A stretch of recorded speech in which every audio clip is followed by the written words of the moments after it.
All right, I'm hoping this means we're live. Apologies to everyone waiting a few minutes. We were just dealing with some technical difficulties getting this all set up, but I think we're all good here now. So I will start by saying good morning, good afternoon, wherever you're watching us from. This is our regular quarterly release webinar for HAPI-FHIR 6.0.0. Big occasion. We're bumping a major version for HAPI-FHIR, as well as Smile CDR 2205 R01. This release is, of course, named Tanuki. Uh-oh, that's an echo. We're just dealing with some technical difficulties getting this all set. There we go. Sorry about that. Doing it live today. That's good. So, as always, what we'll be talking about today is what is new in the product this quarter, what's coming up in the next quarter, and we will close off, as usual these days, with some Q&A. So, we have a lot to cover today. Let's get to it.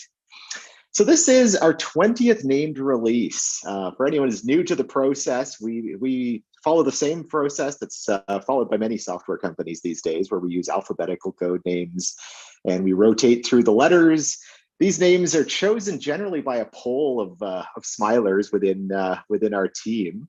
This one, I think there was no question. We absolutely had to choose Tanuki because it's a bit of it's something of a spirit animal to us. So Tanuki, what is a Tanuki? Well, first off, I've got one on my shirt, which I will get up and show off for a second. Until we got into this, I have to admit, I had no idea that Tanukis were a real thing. I have known them for years as the little raccoon suit that Mario puts on in Super Mario Brothers 3, which I played like crazy as a kid, and I know it makes appearances in all kinds of other parts of the Mario franchise as well. The Tanuki suit, of course, I always just called it the raccoon suit when I was a kid. Lets you fly, well, lets you float at least a little bit. Turns out it is based on an actual animal, and I'm sure there's lots of people that knew that well before I did. It took me a long time into adulthood to learn this basic fact, but oh well. The Tanuki is otherwise known as the Japanese raccoon dog, and we've got a photo of one on the screen here. Tanukis are in fact a real animal. They have nothing to do with raccoons, oddly enough, despite looking not exactly like a raccoon, but they look a lot like a raccoon. They were, as I said, a part of the Super Mario Brothers franchise and have had all kinds of appearances through that. But they also feature very prominently in Japanese mythology, and there's all kinds of fascinating stories about that. If you want to learn more about Tanukis, I'd highly recommend the Wikipedia article on it. There's all kinds of adorable pictures of them. Even if you don't want to read, just the pictures are great in that article. So there you go. Tanukis are pretty adorable. And why are we obsessing over these things? Why did we have to choose one? That's, of course, because our HAPI-FHIR mascot is a regular raccoon. And anyone who's unclear why that is, it's because we started the project in Toronto, Canada. And Toronto is unofficially the raccoon capital of the world. So we love our raccoons. We also hate our raccoons. We do both of those things at the same time around these parts. So what has happened over the last while? We've got a couple of what we like calling these days significant smiles. First off, a massive thank you to everyone who attended, participated, and contributed to our second annual Smile CDR Intelligent Health Data Symposium. Symposium was an absolute roaring success. I watched almost every single talk through the entire thing. There's just all kinds of great content. Everything from big picture strategy all the way down to really low level sort of how do you do A, B, and C using the frameworks and the platforms. So lots of really good talks, and the recordings for those talks are available. So there we go. That's smile number one. Smile number two, worth mentioning. This is a big one that I suspect a lot of people didn't realize that we just passed a fascinating milestone in the FHIR standard itself. FHIR 0.01, which was the very first release of the spec that was actually called FHIR, was released on May 14th, 2012. So if you think about that, that makes FHIR 10 years old, more or less today, just a couple of days ago. Fascinating stuff. There was one sort of pre-publication release that came before that was called Resources for Health. That was that's the original lineage of the spec, but This is the 10-year anniversary of FHIR the name, and that was the first version of the spec that looked anything like modern FHIR. So there we go. What a crazy 10 years it's been. We've got a blog post up with a bunch more details about history and some other fascinating tidbits around all of this. So recommended reading if you'd like to learn a little bit more about this momentous occasion for the FHIR standard. And finally, the third smile. This is a new thing that we're doing around here. We thought, what does a good release need? A good new product release from us need, if not a playlist? So this is our announcement of the Tanuki release playlist. This is a Spotify playlist, so you can of course listen to it if you have a Spotify account. If you don't, you can still listen to it. You'll probably hear a few ads from Spotify, but it will let you play this. This is a collection of songs curated by what we call the Smile CDR core team, who are the ones who work on our core CDR product. If you'd like to give it a listen, there's a link on the screen here. That QR code will also take you there, and perhaps during the Q&A at the end, I'll come back to the slide and put that QR code back up. So if anyone wants to listen to music instead of our Q&A, by all means, feel free. And I think this the core team playlist, perhaps this is a bit of a throwdown to the rest of the Smile CDR organization to see if any other teams could come up with an even better playlist for our next release. We shall see. So what's new in this release? Let's dive into that. I'm going to start by introducing a new thing that we're doing. We're calling the Smile CDR and HAPI feature maturity model. The words maturity model, of course, will be familiar to anyone who uses the FHIR specification. FHIR has had this maturity model for a long time in terms of how mature various parts of the spec are, how ready for production use those parts are. We really liked the concept and wanted to apply it to individual features within the product because, of course, we are constantly trying to push the boundaries forward within the product, adding new features. Sometimes we add new features and we consider them fully baked the second they go in. In fact, that's generally how it works. But we do sometimes add new features that we consider to be experiments. We don't know for sure that they're stable. We don't know how they're going to get used. We think maybe they'll change after we get some production use out of them, which is often the way that the FHIR spec itself has grown up. So we've introduced this effectively 4-level maturity model for our features as well. This is not the same maturity model that the standard uses because, of course, we are a very different kind of beast, being a software product. Our maturity levels are experimental, and you can read the definition there. These are things which are certainly expected to change plenty before hitting maturity. Trial, and trial means we consider the feature ready for use, but perhaps not fully documented, perhaps difficult to configure, perhaps just difficult to understand because it's so new. So we would consider those features to require a little bit of extra hand-holding in order to successfully use. We've got a status of deprecated, which of course takes the standard definition. This is a feature or a flag or something like that we're intending to remove in the future. And of course, anything that does not have one of those 3 labels is considered stable and fully suitable for production use. And most of our product falls into that definition. I will note you will find these labels on our documentation, adorning feature descriptions for things which have one of these labels. You'll also see them as new little icons in our web admin console. It's quite neat actually. If you go to change a setting, next to the setting you may see a little circle or a little square, and if you hover over it or click on it, you'll get a definition of where that particular flag falls into the maturity model. So pretty cool stuff, actually. The main reason that we're bumping up our version to 6.0.0, we're doing a major bump in HAPI comes down to a decision that we announced last quarter, which is a decision to bump our JDK version. This is a decision that we do not take lightly. It is honestly a really difficult decision because anytime you update software platform dependencies, you always run the risk of alienating people who, for one reason or another, are unable to upgrade their own environments. We've decided to move up from Java 8 to Java 11 as our minimum supported version for both Smile CDR and HAPI. We're doing this for a couple of reasons. Partially, and perhaps most importantly, Java 8 is fast being obsoleted and phased out by the the organizations that maintain Java itself. It's really only on extended support these days, and it will be beyond that pretty quickly as well. Also important, many of the libraries we use, and in fact, much of the Java software community have started to move away from Java 8 as well. So we felt like this is probably the time to do that.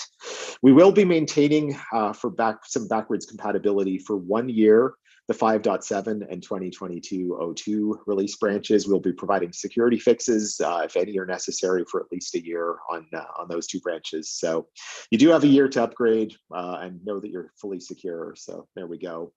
One other thing worth mentioning to those people actually building HAPI-FHIR, not using the library, but actually building it, which is contributors to the open source library. We now require Java 17 in order to build the software library. And the reason for that is we've upgraded our tests all the way up to Java 17. So that's kind of a nice compromise in terms of getting to use some of the newer language features, but also maintaining good backwards compatibility for people that can't upgrade that far. I will also mention these days we are officially recommending, certainly we don't require this at all, and it's absolutely not a problem if you're not using it, but we are recommending the use of the Amazon Corretto JDK. There are many JDK distributions out there. We have found the Corretto one to be of very good quality, so it's the one that we primarily test against these days. So for what it's worth, that's a recommendation we make.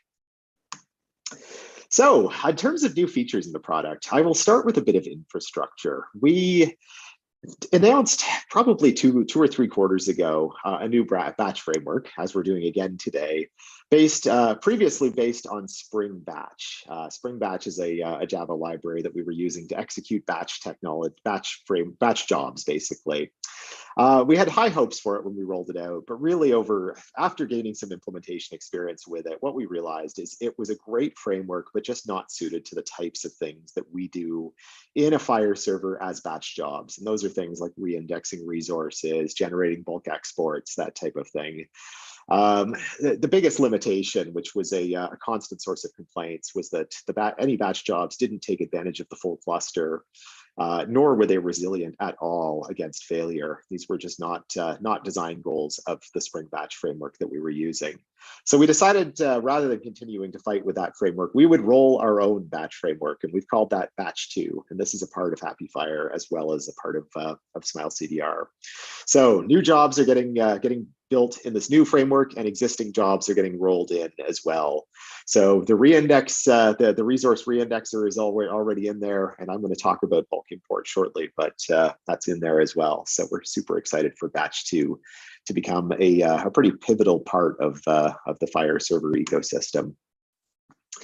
We spent, as we do, it seems, every quarter these days, lots of time thinking about MDM. MDM continues to be this great great tool in your arsenal if you're trying to set up any kind of distributed architecture using FHIR. And more we're seeing people build all kinds of really fascinating, big, complicated architectures. And MDM is just a great part of that. Among the things that we've done, we've added support for partitioned databases and multi-tenancy to MDM. So it is now possible to use the MDM feature within a partitioned database, and that applies to all kinds of different partitioning strategies as well, which is great. We've also added this fascinating new search parameter modifier, which you can use in isolation, but most importantly, I think is used as a part of the MDM ecosystem. And that's for nickname search parameters. And of course, we've got the example on the screen. You could do a search for Ken and also find Kenneths and Kennys, for example, using the nickname search parameters. It's actually a search parameter modifier. It's a really neat thing, and there's some documentation that goes through how that works exactly. Bulk import. This has been something we have been promising. I have to admit, we've been promising this for, it feels like probably 2 years now.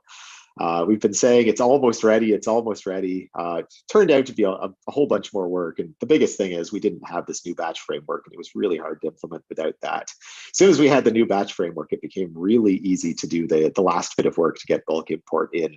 So the official FHIR Bulk Data Access IG specification for bulk import is now fully supported in both HAPI-FHIR and Smile CDR. This is great for all kinds of reasons. It does mean you can use a bulk export to take those files and re-import them into another server. That works really well. It's also, of course, a big part of the DaVinci implementation guide for pair-to-pair data transfer. So lots of reasons you might choose to use a bulk import, and now we do support it. So that is great. This is, of course, marked as trial, which means we do consider it stable for production use, but it is a bit of it can be a little challenging to get up and running and configured. So we decided to go with this trial label for now. I suspect as we gain some implementation experience there, we will be dropping that label. And there's your first example of the new maturity model in action, which is great. This is one for the developers. This is a Smile CDR feature. Probably, at least in my opinion, the coolest thing that went into the release in the last quarter, just because it's been something people have been asking for years.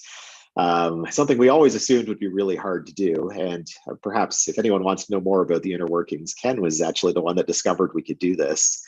Without too much fuss. We now have support for remote JavaScript debugging of any callback scripts that you've got in your Smile CDR installation. And by remote, really what we mean there is what you're actually doing is taking advantage of a browser debugger. So you'll see the screenshot on the screen there. That's actually the regular JavaScript debugger coming out of a Chrome window, like the Chrome browser. It's JavaScript debugger. It's just fascinating to watch. You can examine variable contents, you can change variable contents, you can do step overs and add breakpoints, all the usual things you would expect out of a debugger. Those are all supported there. So absolutely fascinating. And certainly this has been called for by developers for a long time. So I think we've already had lots of feedback. So people are very excited to start using this feature. As always, we continue to work on CDA as an exchange mechanism. We support, of course, both HL7 version 2 and HL7 CDA as input and output formats for Smile CDR. We have spent tons of effort in the last quarter working on our ability to ingest CCDs, which are continuity of care documents. We do automatically translate those into FHIR. As you can see on this slide, we've got all kinds of support for most of the major sections you would expect to have to want to capture out of a CCD. And of course, over the next while, we're going to be adding further support for additional sections based on feedback that continues to roll in terms of how people are using this feature. So very cool. Another interesting one that's been added, and this one you will note is marked experimental just because it's brand new and has had almost no use outside of test use. But I do expect it's going to work really well. We do now support for our binary externalization feature, which has existed for a long time. You can now use AWS S3 buckets as an externalization mechanism. So that's one of the supported mechanisms for our binary externalization features. It is worth mentioning you can use S3 itself. You can also use MinIO, which is an S3 clone. We do support that and have tested against MinIO as well. If you've never seen MinIO, it's one of my favorite open source projects. They have a complete open source implementation of the S3 system that you can run locally if you want. It just deploys as a little Docker container. So very cool stuff. I think it's quite neat.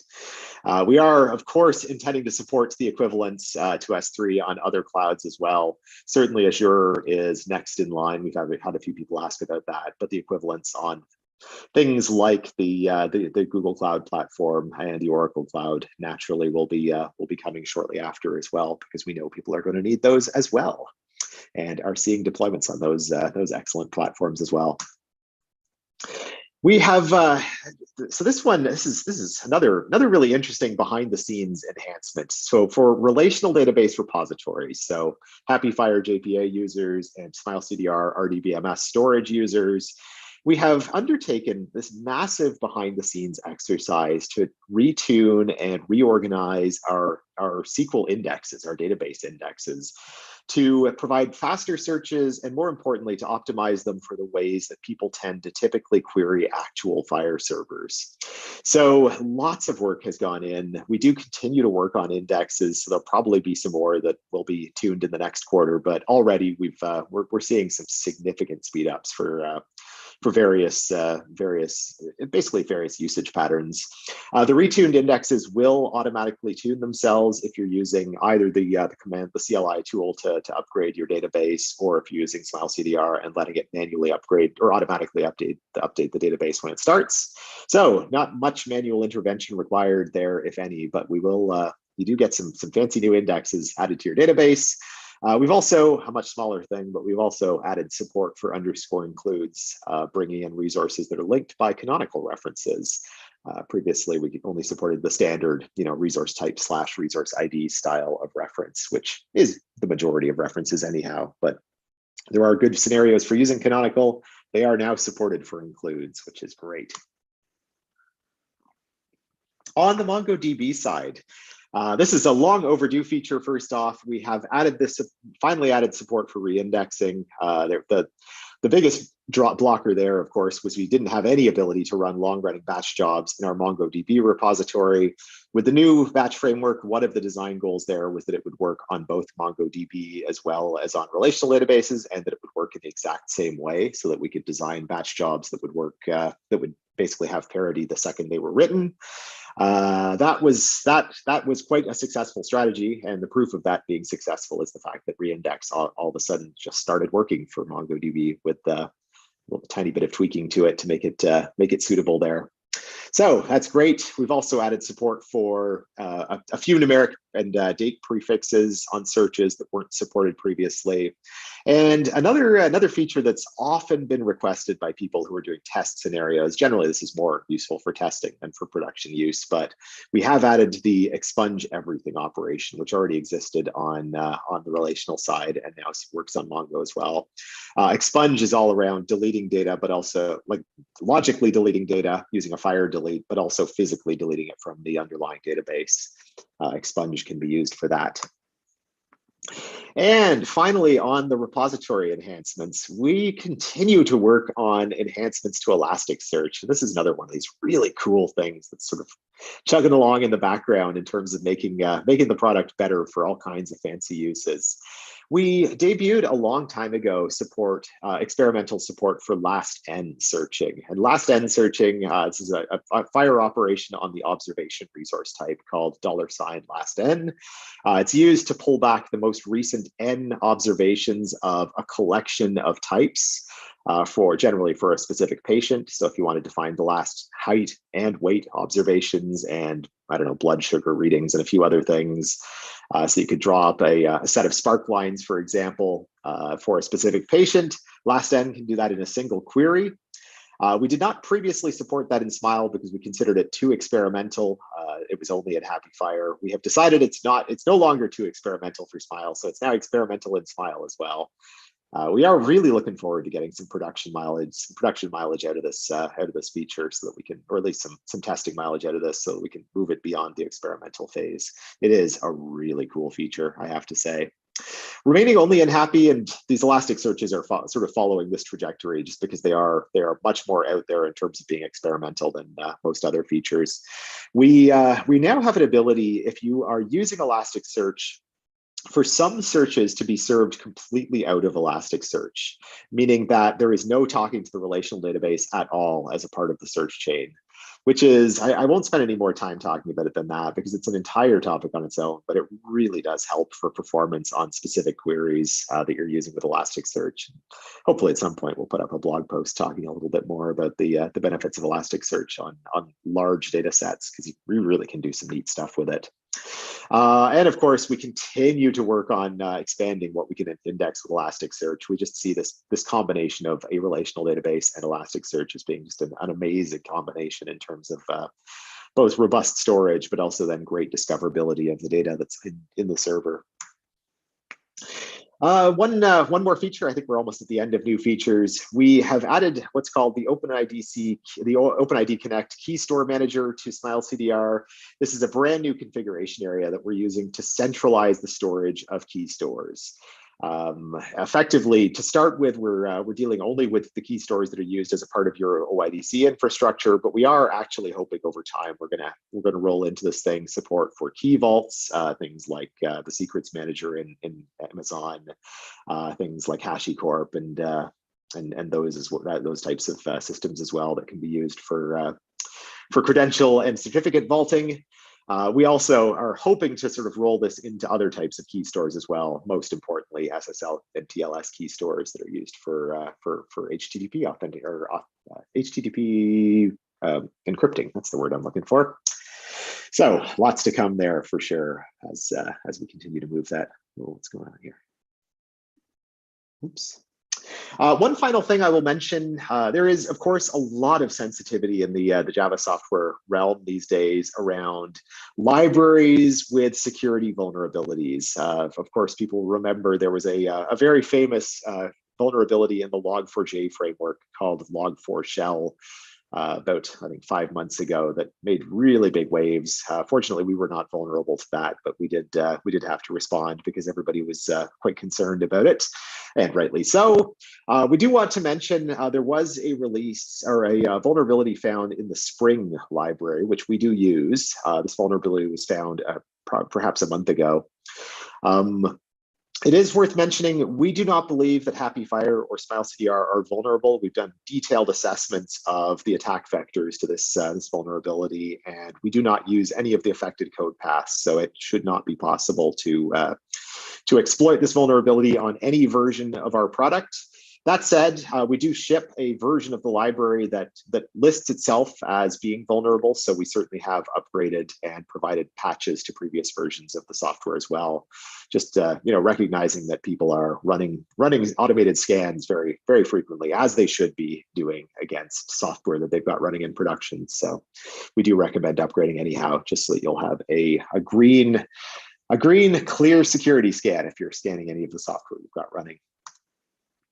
Quickly, I will talk about AppSphere. The AppSphere platform continues to grow. We're really excited about it. Most importantly, it is now possible to launch apps directly from the gallery, which is super cool. I mean, the gallery is turning more and more into a full-featured app gallery that people would deploy into their organizational ecosystem to allow discoverable apps, either for their own internal users or for their customers, depending on the type of gallery you're setting up.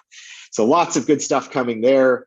We now support Markdown as a mechanism for documenting and describing the apps and the various text that goes with them.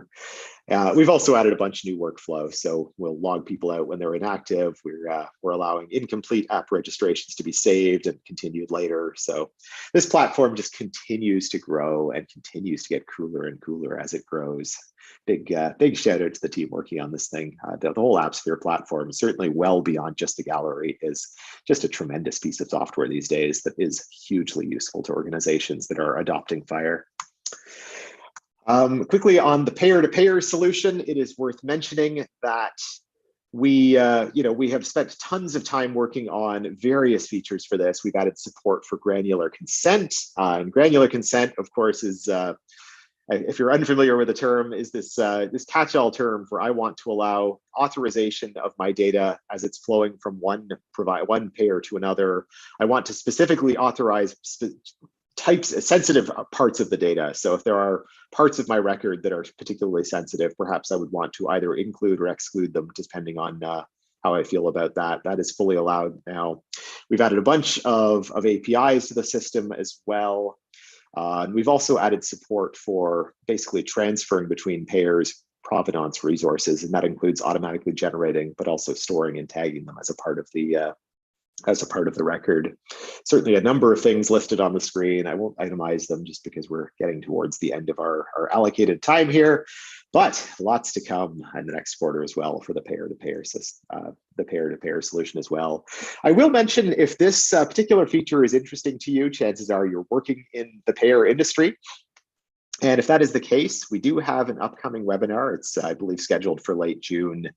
That is going to be our first quarterly payer-focused webinar. So similar in nature a little bit to this release webinar. We're going to be doing it hopefully once a quarter, but with a focus specifically on what's interesting for payers, and perhaps with a little bit more of an educational bent as well. So do watch for communication there. We'll be announcing that on our blog, I think, in the coming weeks, and presumably on Twitter and all of the usual channels. I'm sure LinkedIn will have posts about it as well.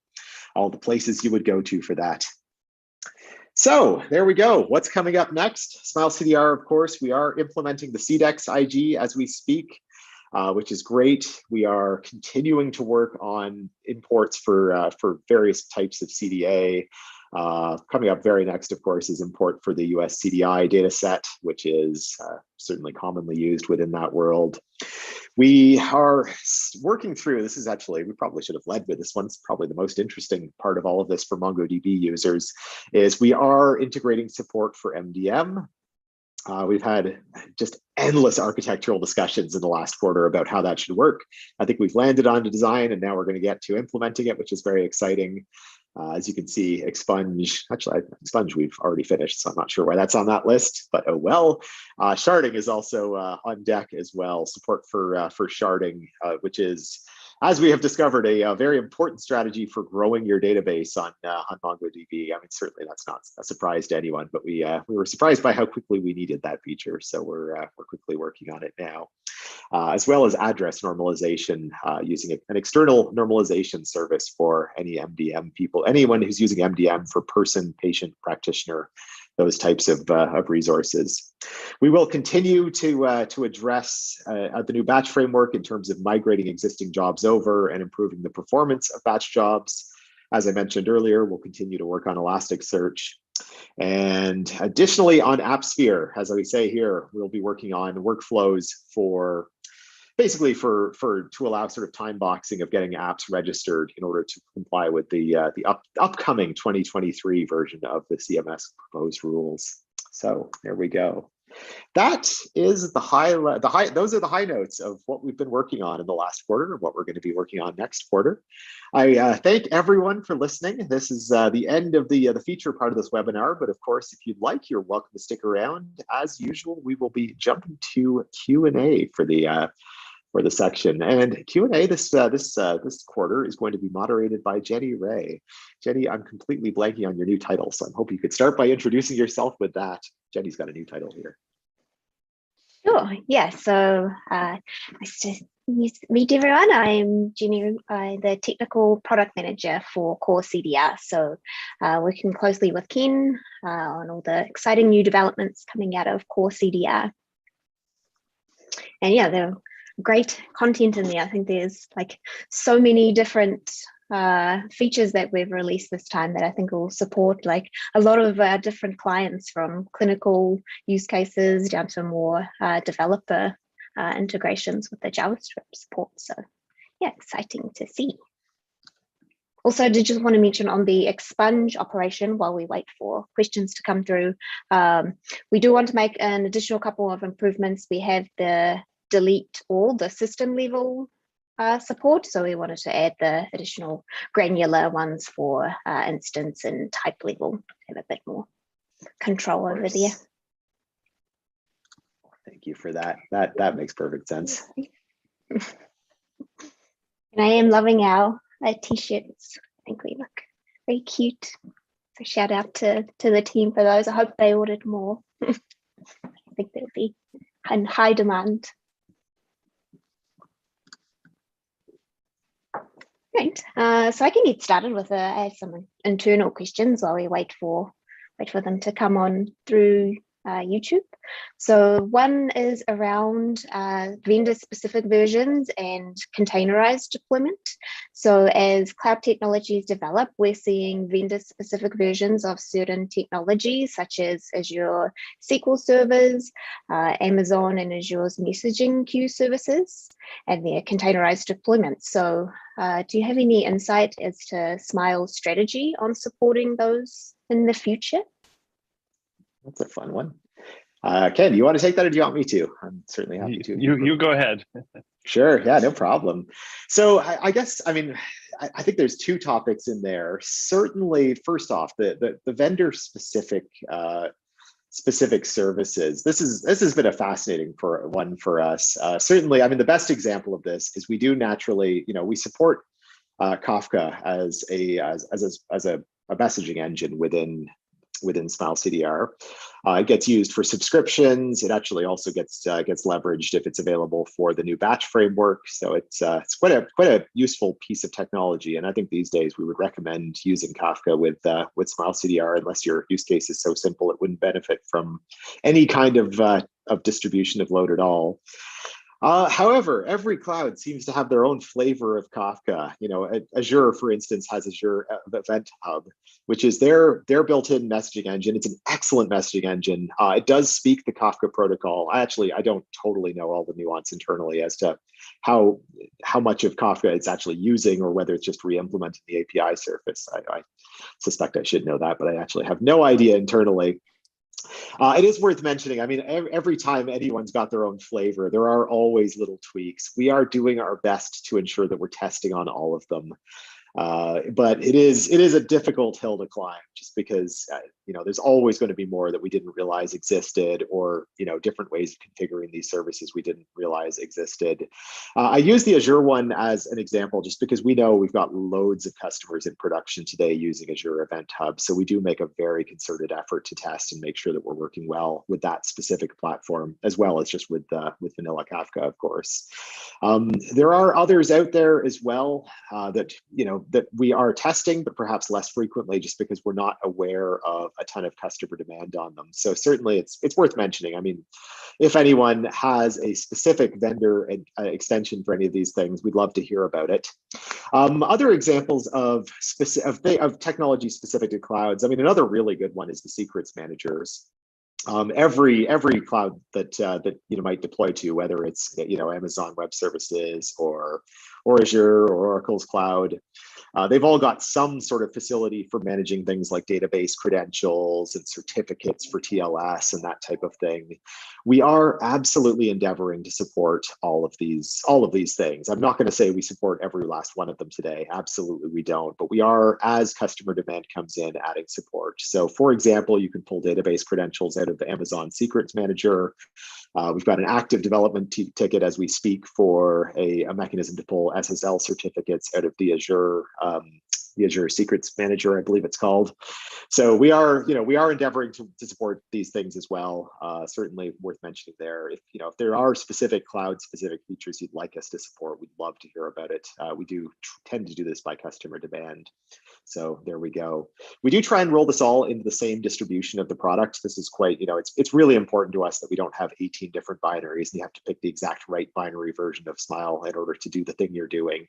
So we roll one distribution. It does include customizations for each of the clouds that can be turned on via feature flags. And hopefully in the future will auto turn on just by the fact that they figure out where they're running. We shall see.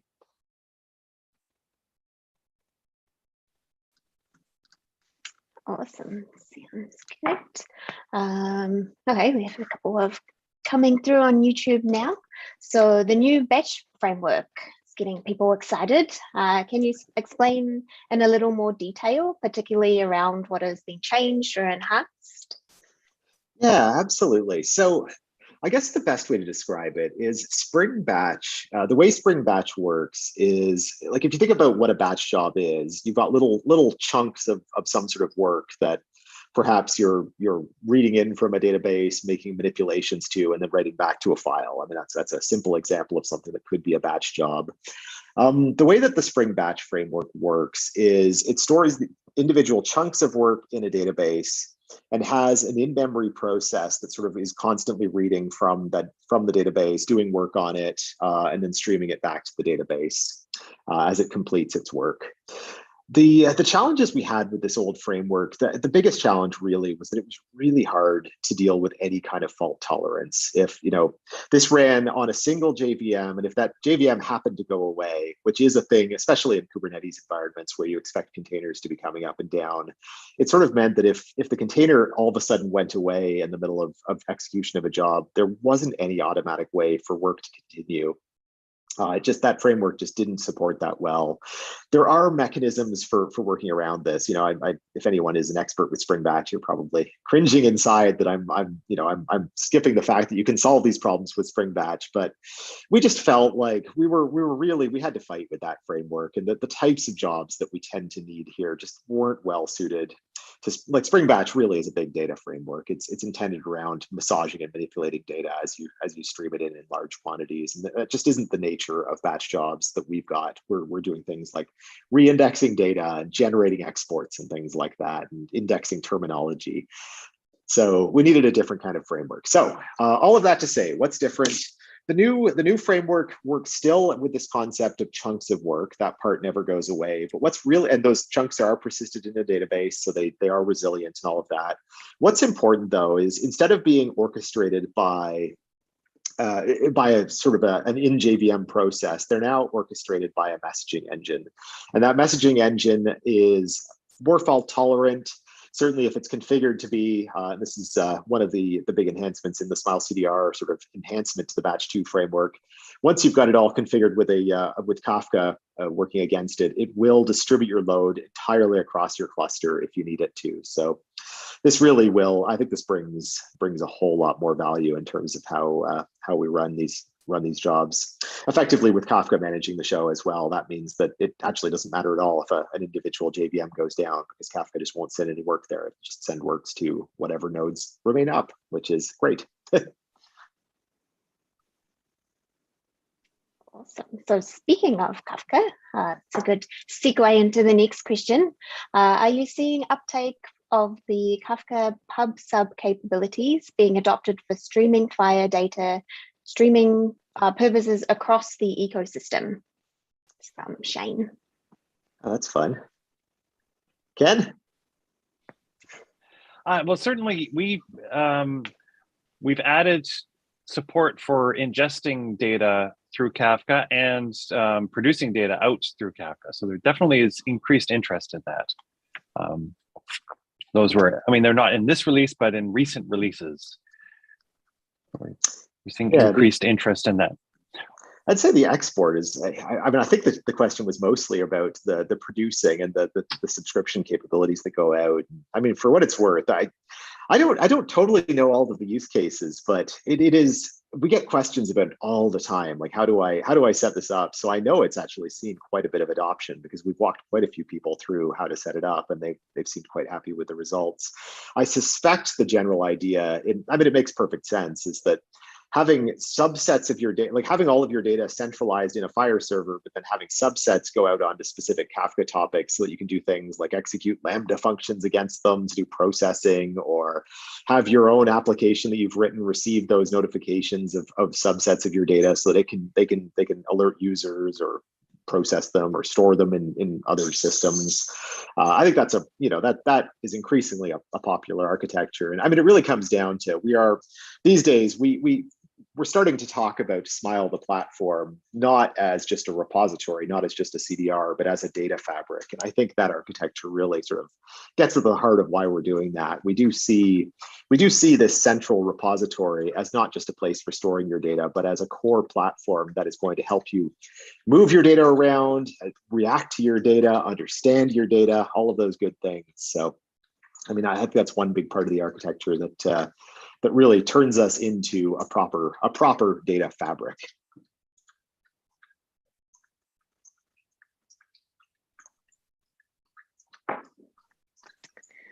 Shifting gears to the P2P roadmap, is there any mention of delegation for a personal representative on the P2P roadmap under consent management?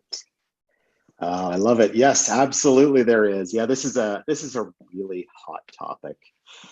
Naturally, for anyone who's not familiar with P2P, first off, I mean, P2P, it's deceptively simple. I mean, it's actually very complicated to implement, but the concept is really simple. If I've got my health payer is one payer, and I move, perhaps I've moved to another state, so now I've got a different plan, or I've changed employers or something like that. Now I've got a different plan. P2P is just plain about a simple electronic, user, me-controlled way for me to request that my data get transferred from my old payer to my new payer. So that's the concept. Very simple stuff. What really makes it complicated, and there's all kinds of nuance here. There's things like how do we make sure the data models are consistent? How do we deal with the fact that perhaps there are multiple identities for me even within a single plan? There's all kinds of complexity to deal with around the data.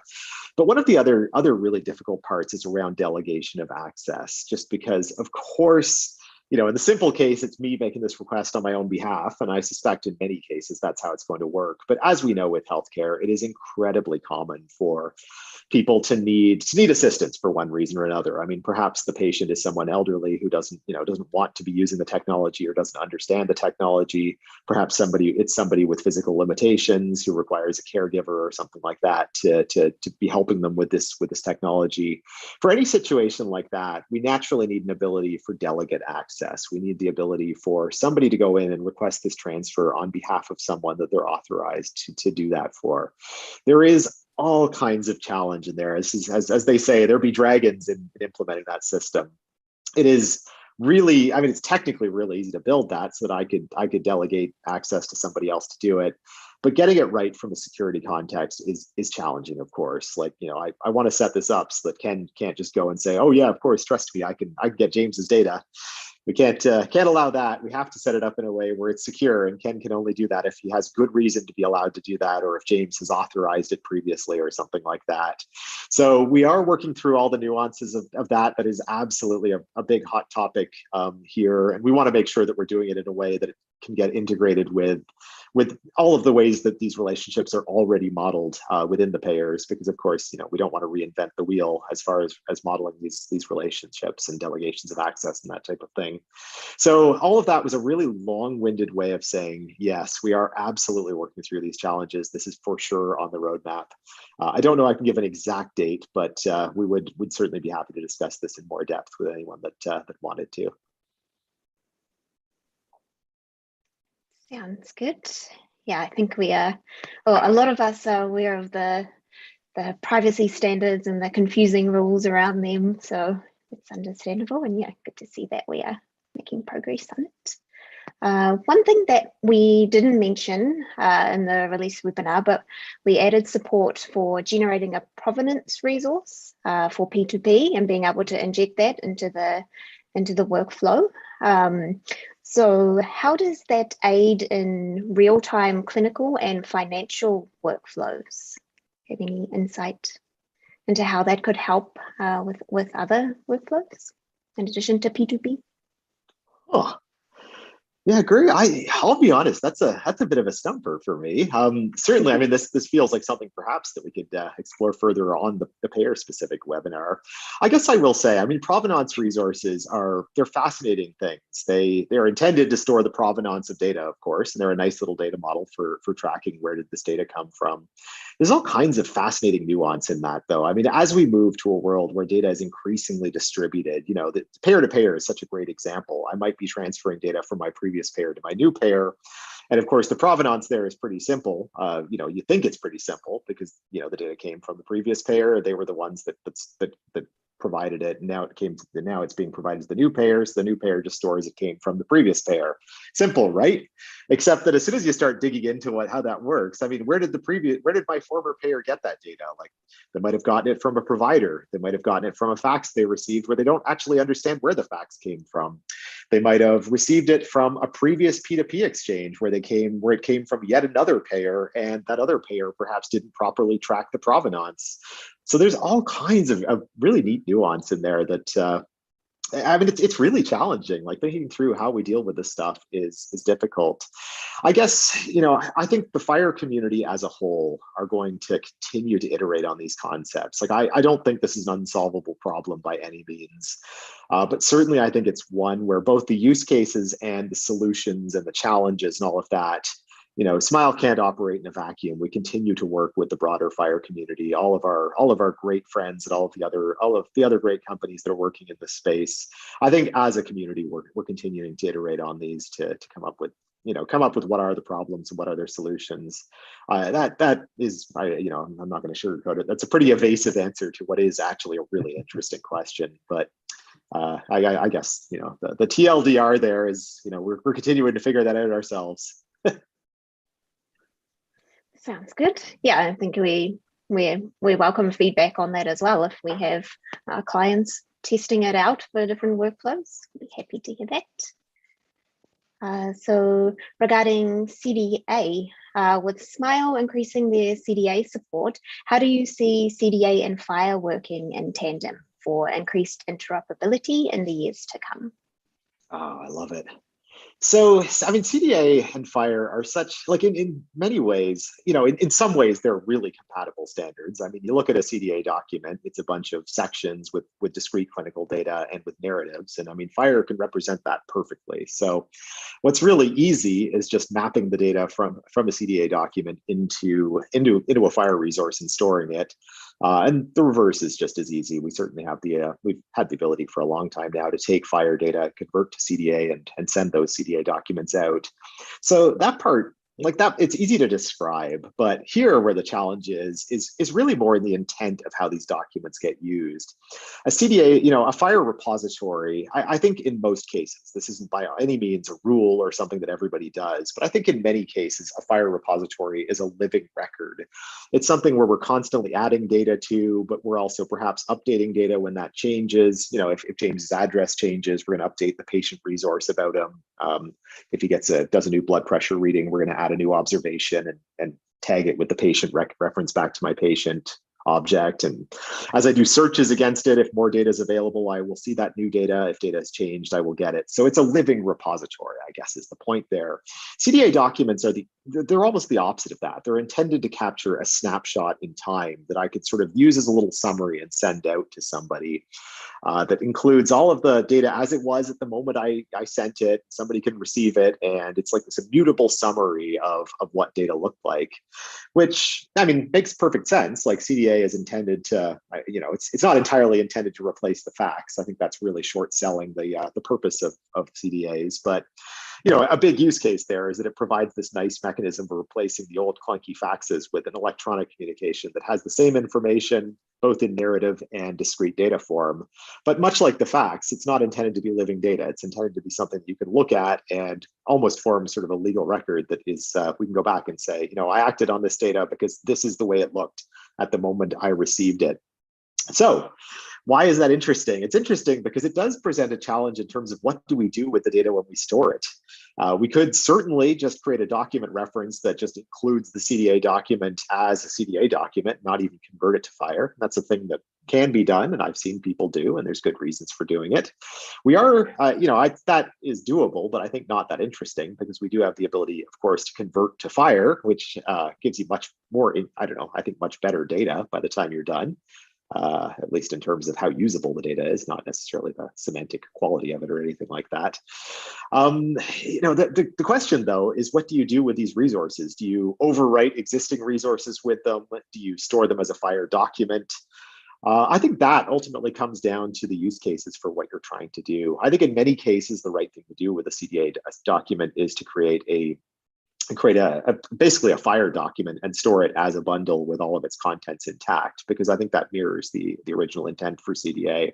And that is a thing that you can do with the CDA support that we've got. There are cases, though, where you might want to pull those resources out and create top-level resources as well. Certainly, it would make perfect sense that if we don't already have a patient resource representing the subject of your CDA, you would store that as a discrete resource and then link your CDA to it so that you've got this ability to search by patient. Ken looks like he wants to add something. Allergies would be another great one. Yep, if you wanted to, even better, if you wanted to store your allergies as discrete resources and then use MDM and the golden resource feature of the MDM product to create a best known allergy set based on all the CDA documents you've received. Like that feels like a slam dunk of a use case for both the CDA import and the allergy and the MDM feature. And certainly as we start to think increasingly as the data fabric as an HIE, which is a thing that we're talking about a lot these days, I think capabilities like that will become super critical in terms of providing the best possible value out of your data info structure. So there we go. Hopefully that gets to some of the heart of that question. I love that question, by the way. Nice. Yeah, we've been having a lot of those conversations internally about how to handle the nuances and the issues around like creating the resources. So yeah, sounds good. We did have a question on the JavaScript debugging. So with the remote debugging now added for the JavaScript execution environment, will we see things like module imports also supported in future releases? I guess I will say I really hope we will. Ken, you look puzzled. I'm suspecting. I didn't understand the question. What was it? So I'm betting what's getting at here is things like if I wanted to use like an npm module to bring in a specific JavaScript library, as opposed to like, which is a thing we've had lots of people ask for. I feel like it's a great idea. There's all kinds of little tricky things that have prevented us from ever really moving forward with it, but I think it's a great idea, and I mean I'll almost guarantee we will add that feature at some point before too long. It's just a matter of us figuring out exactly how it should work. Yeah. The challenges there, of course, are around like, how do you presumably don't want to import one version of a module and then have it apply to all of your scripts, because what if you want to upgrade it, like, and you want to test each individual script, or maybe you do want it to be a global thing. Like we have to figure out how that's going to work. Those are decisions we have to make. Yeah, and also things like importing other scripts, so you can break up things like consent server scripts. Yeah. I think we're coming out of time. There was one question around a recommended MySQL database version for HAPI JPA server. I'm not sure if that was answered offline. So I guess truthfully, this is probably a good time to say it, to mention, and hopefully this isn't too bad of news. We have moved support for MySQL into the deprecated status for both HAPI and Smile CDR. We no longer actually recommend the use of MySQL. We are not intending, at least I'd say we have no plans to withdraw support for it. So it's not like we're going to break MySQL at any point in the future. And if you've got data in MySQL and it's working for you, I mean, that's fine. I'm certainly not too fussed about that. The reason we no longer recommend MySQL, and this was an announcement we made last quarter, like at the previous webinar, is mostly around the fact that MySQL, just because of the fact that it doesn't support native database sequences and the way it does indexes is a little bit different than other databases in some ways, it just tends to perform worse than any of the other platforms. Like the speed comparisons for SQL Server and Oracle and Postgres, all three of them tend to be great and fast, and then MySQL tends to lag way below it in terms of both raw reads, both raw writes, and raw writes. So we don't really recommend MySQL just because it tends to run into performance challenges way faster than the other platforms. However, if you've got it working and it's performing to a level that's acceptable for you, then I mean that's good.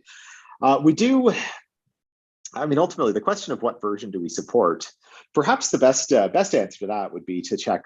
We use Hibernate, of course, as our ORM, and certainly checking the supported versions of MySQL for Hibernate would give you a good answer to that question. However, it is worth mentioning we don't test very actively with MySQL anymore because we don't recommend it. So if you are on MySQL, I mean, our recommendation would be to at least consider moving to Postgres. It just plain is a better performing database these days, at least for the ways that we use it. I certainly don't mean to say that MySQL can't be fast. It just isn't in the ways that we use a relational database. Makes sense. All right.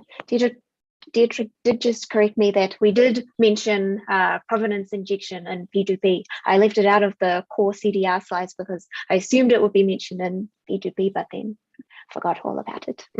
Okay. But yeah, I think that wraps up all the questions we had. So I'll pass it back to you, James, to wrap up. Fantastic. Well, thank you, everyone. Thank you to Ken and Jenny for joining us. Thank you to everyone watching. This is, as always, great questions. I love these Q&As. We always get some fascinating things. I will post, once we've got the video all cleaned up, we will be posting it. I will include the Spotify link as well to anyone that's desperate to listen to what are the songs that the HAPI and Smile CDR developers are into this month. We will see. So we'll see everyone next time. Thank you.